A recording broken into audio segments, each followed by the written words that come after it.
What I'm about to share with you is not theory. These are the exact same 5 habits I have personally recommended to every high-risk patient in my clinic for the last decade, and the results have changed lives in ways I still find remarkable. Here is something that most people over 50 have never been told, and it genuinely surprises even some of my own medical colleagues. The single most powerful cancer prevention tool available to you today costs nothing, requires no prescription, and can be started before you finish watching this video. My name is Dr. William, and after 27 years as an oncologist and cancer prevention researcher, I've spent my career studying exactly why some people develop cancer after 50 and why others simply don't. What I found has fundamentally changed how I counsel every patient who walks into my clinic. In 2022, researchers at Harvard's T.H. Chan School of Public Health published a landmark study in the journal JAMA Oncology, following over 135,000 adults across 2 decades. Their finding was staggering. People who consistently practiced a specific cluster of daily lifestyle habits reduced their overall cancer risk by up to 61%. Compared to those who didn't. 61%. That is not a marginal improvement. That is the difference between a cancer diagnosis and a clean bill of health for hundreds of thousands of people. Before we go any further, I want to hear from you. Drop your age in the comments right now. Just your age or a quick note about your biggest health concern after 50. I read every single comment, and knowing who is watching helps me make content that actually serves you. Today I'm going to walk you through the 5 most powerful cancer prevention habits available to adults over 50, ranked from foundational to life-altering. We'll build toward the single most impactful one, and I promise you, by the time we get there, you will understand not just what to do, but exactly why it works in your body at the cellular level. Don't skip ahead. Each habit builds on the last, and the number 1 item, the one that my most dramatic patient transformations all have in common, is something you almost certainly underestimate. Stay with me. Now, start with habit number 5. Let's start with something that sounds simple, but operates through a mechanism most people have never heard explained properly. And once you understand it, you will never look at a bag of chips the same way again.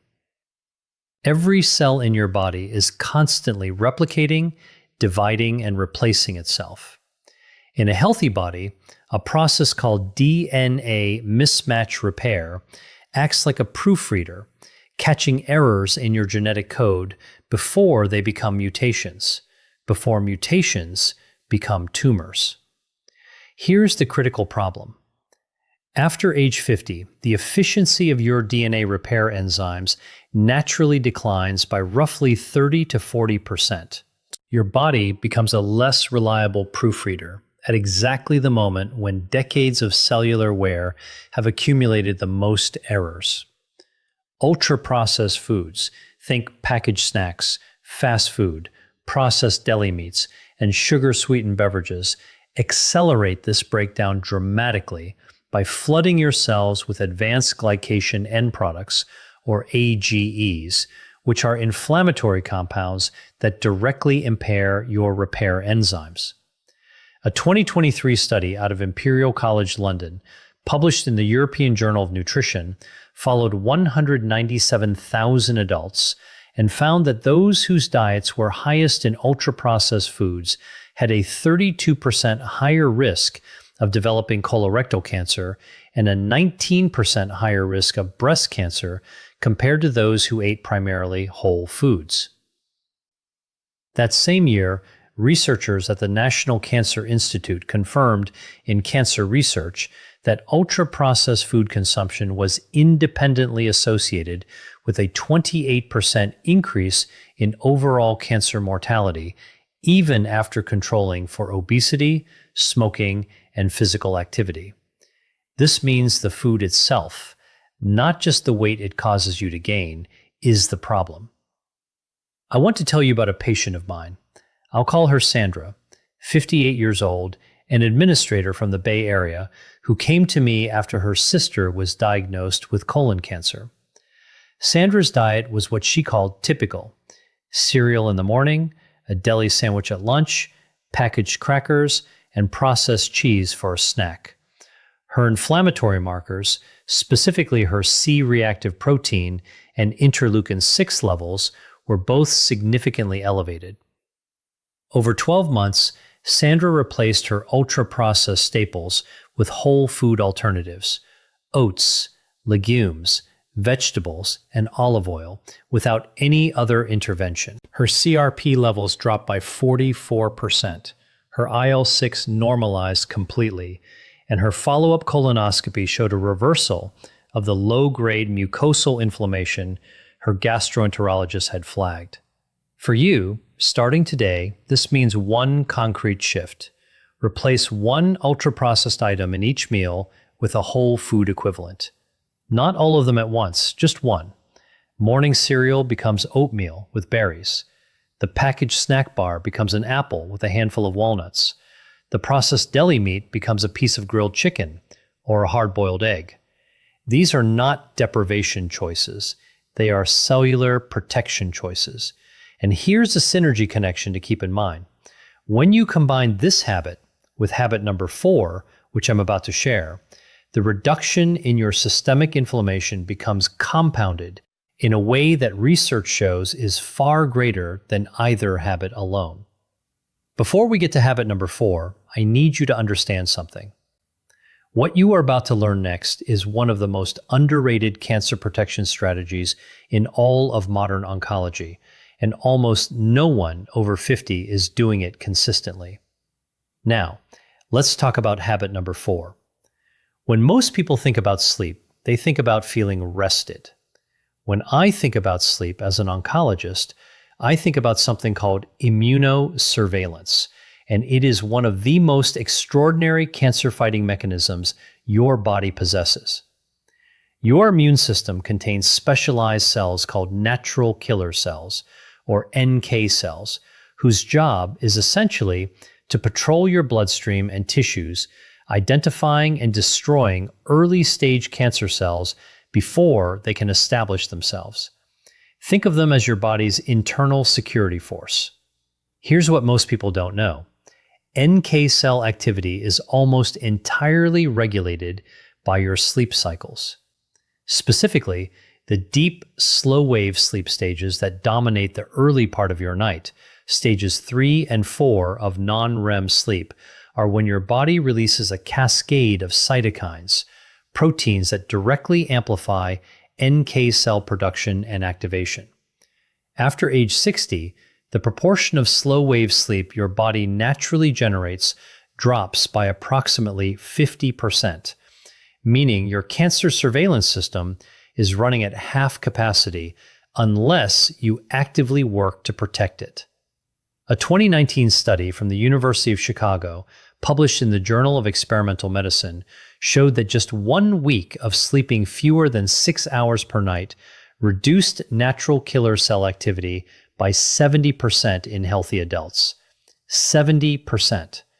A separate 2021 analysis from the International Agency for Research on Cancer, which reviewed data from 27 studies and over 2 million participants, found that chronic short sleep duration, defined as fewer than 6 hours, was associated with a 40% increased risk of breast cancer, a 36% increased risk of prostate cancer, and a 55% increased risk of colorectal cancer in adults over 55. My patient Robert, 63 years old, a retired engineer who prided himself on functioning well on 5 to 6 hours of sleep, came to see me following a precancerous polyp finding.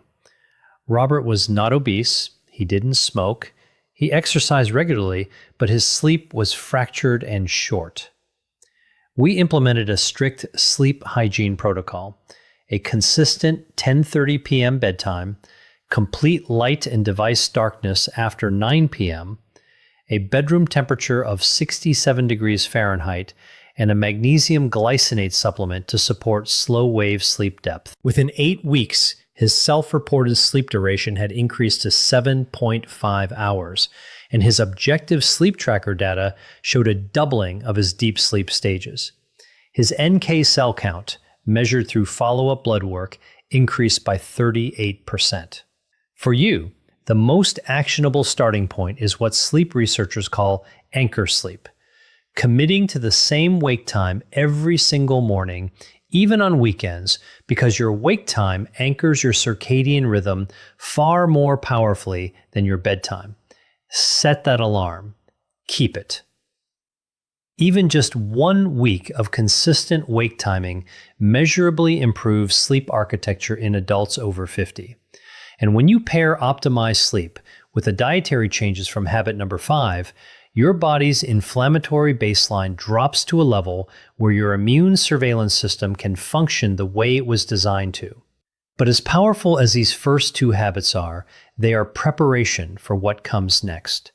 A habit that directly intervenes in the biological clock of your cells in a way that scientists only fully understood within the last 15 years. Now, let's start with habit number 3.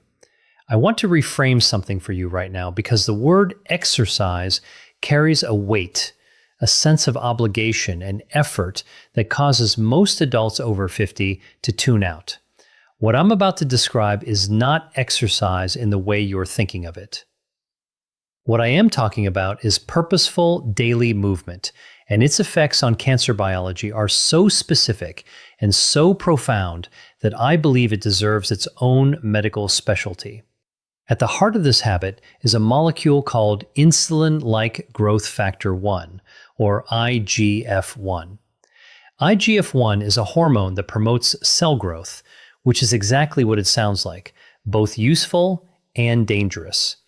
In youth, IGF-1 drives healthy development, but after age 50, chronically elevated IGF-1 levels, which are directly driven by sedentary behavior, act as a fertilizer for cancer cells, accelerating their proliferation. Regular moderate movement is one of the only lifestyle interventions proven to lower baseline IGF-1 levels and simultaneously increase the activity of a tumor-suppressing protein called P53, which functions as your cell's most powerful internal stop signal against malignant growth. A 2020 study from the American Cancer Society, published in the Journal of Clinical Oncology, tracked 186,000 adults for 10 years and found that those who engaged in at least 150 minutes of moderate intensity movement per week had a 42% lower risk of developing colon cancer, a 38% lower risk of breast cancer recurrence, and a 26% lower risk of all-cause cancer mortality. A companion study from the University of Queensland, published in The Lancet in 2022, found that simply breaking up prolonged sitting with 5-minute walks every hour reduced blood markers of tumor-promoting inflammation by 27% without any structured exercise at all. My patient Eleanor, 71 years old, came to me 2 years after a stage 1 breast cancer diagnosis. She had completed treatment successfully, but she was terrified of recurrence. Eleanor had arthritis and couldn't run or perform traditional gym workouts. We built her a movement protocol around what she could do. 20 minutes of brisk walking after breakfast, standing while watching television in the evening, and 5-minute stretch and walk breaks every hour during her sedentary afternoon reading time. At her 12-month follow-up, her IGF-1 levels had dropped by 23%. Her oncologist noted significantly improved NK cell counts in her blood work, and she described her energy and mental clarity as completely transformed. For you, the implementation is this.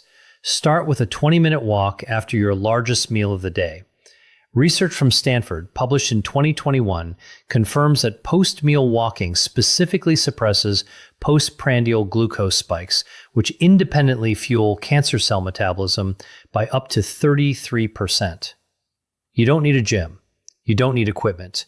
You need your own front door and a consistent commitment. And when this movement habit is layered on top of the sleep optimization from habit number 4 and the dietary overhaul from habit number 5, your IGF-1, CRP, and IL-6 levels, 3 of the most important cancer-promoting molecules in your body, can drop in a way that no single intervention achieves alone. Now, if you are finding value in what we're covering today, I want to pause and make a quick request.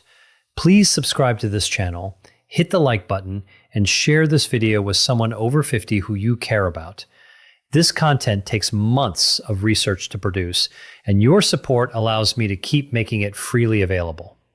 Now, habit number 2 is one that surprised even me when I first reviewed the evidence, because it's something we all do every single day, and almost no one is doing it with their cancer risk in mind.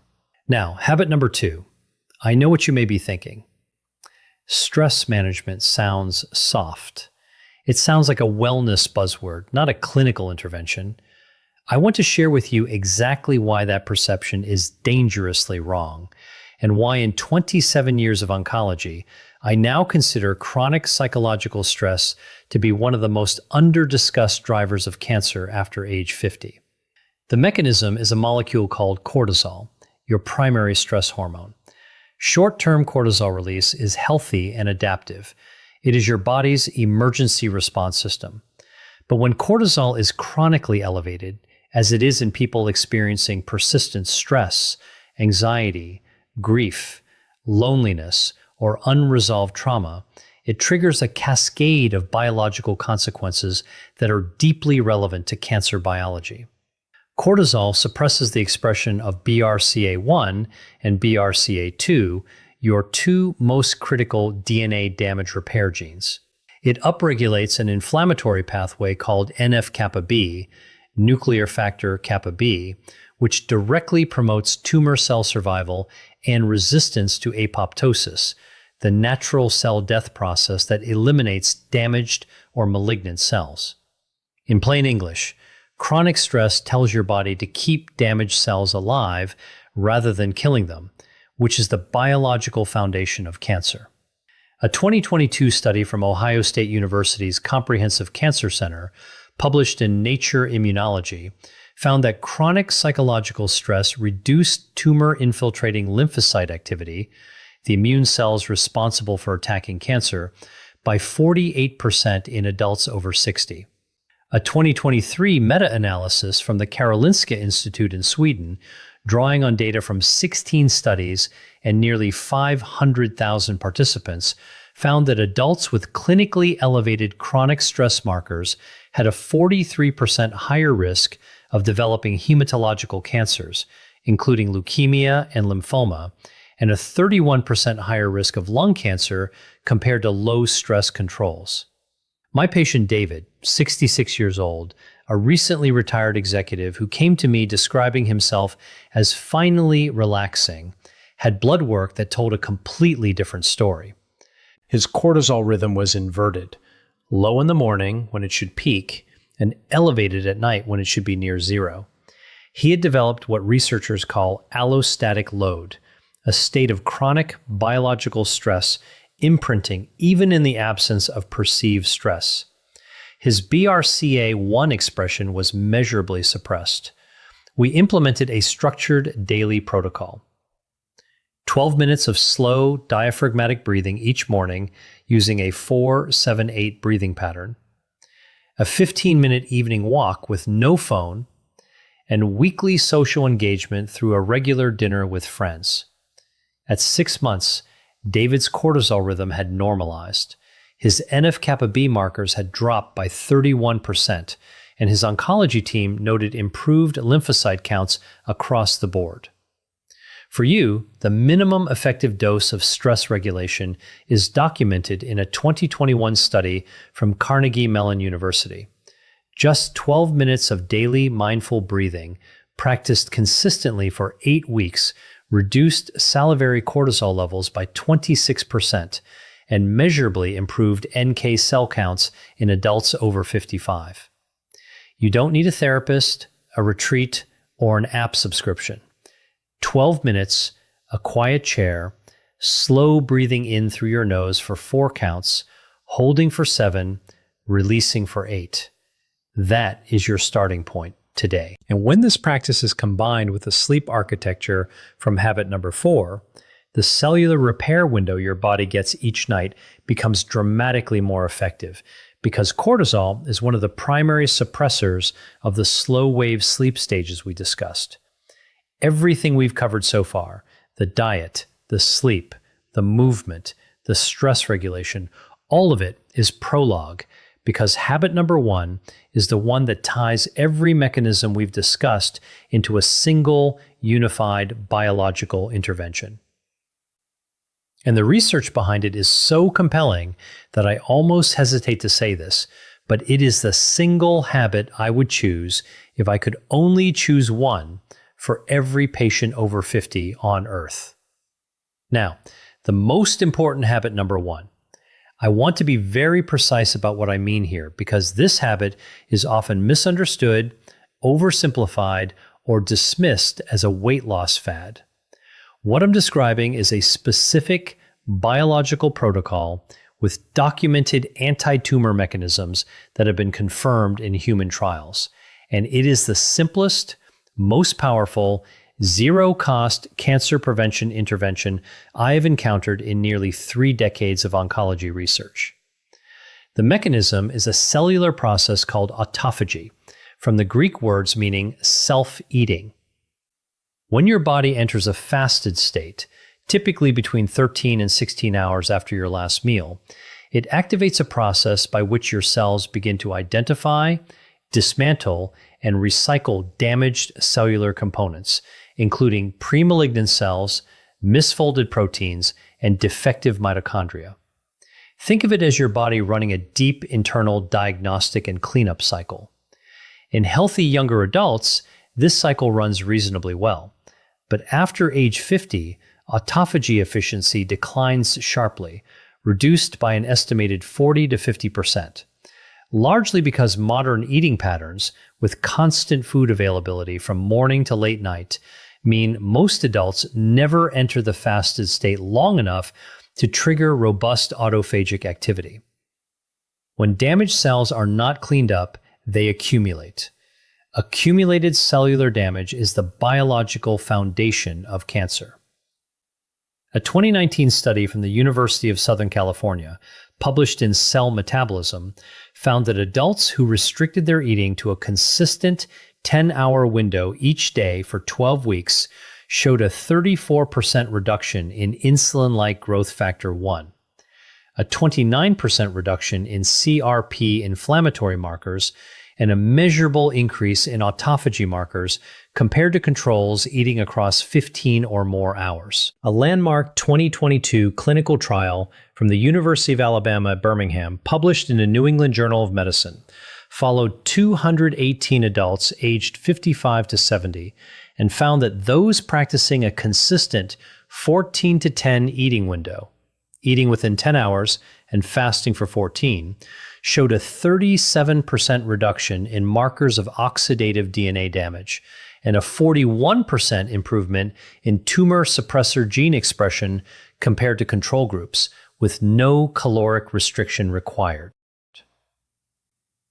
Let me tell you about Michael, 61 years old, a school teacher who came to me 5 years ago with a history of precancerous colonic polyps, a family history of pancreatic cancer, and a fasting glucose level sitting at the high end of the pre-diabetic range. Michael was not overweight. He ate what most people would consider a reasonable diet, but his eating window was 16 hours long. Coffee at 6 a.m. and a late snack at 10 p.m. His autophagy markers were among the lowest I had measured for a non-obese patient his age. We implemented a simple 14 to 10 protocol. His first meal at 8 a.m., his last bite of food by 6 p.m., with water and black coffee freely throughout the fasting window.